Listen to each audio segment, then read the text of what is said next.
From the beaches of Florida to the bright lights of Las Vegas, businesses and venues normally thriving with activity and paying customers are closing down.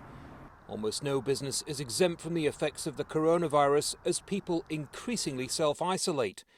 Commercial air travel is being hit hard, but it's small businesses and their employees that are among the most vulnerable. I'm not sure if you've heard yet, but we are closing after today. As customers stay away in increasing numbers, the reality for those working for themselves and employing others is hitting hard. I cried last night. I'm a pretty strong girl, but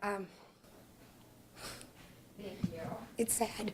As millions of schools close their doors, those that rely on the education system for a paycheck are being laid off. Some economists are predicting unemployment rates as high as 20%. I'm guessing somewhere between 4,700 and 5,200 bus drivers all of a sudden aren't working. That's a lot of people. Across the US, food banks, a vital lifeline for those living in poverty, are seeing a sharp decline in volunteers.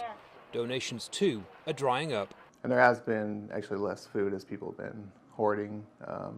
That hasn't hit us as hard, though, as the volunteers. Small business owners are now in a dire situation. Many have closed their doors and don't know when they'll reopen.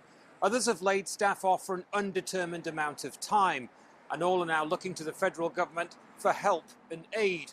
Short-term interest-free loans may help for now, but long-term, the future looks bleak. Plans are now in place to help, but only for the next few weeks. I think there's broad general agreement that small businesses in this country will not be able to survive unless there's extraordinary assistance. And so the idea behind the proposal that we are finalizing now is the idea of how can we transfer money as quickly as possible to help small businesses meet payroll and operating obligations for a period of time roughly equivalent to 6 weeks. The challenge for many is safely getting food for their families. For small business owners, it's about staying afloat in an economic crisis that's likely to get worse. Andy Gallagher, Al Jazeera, Miami, Florida.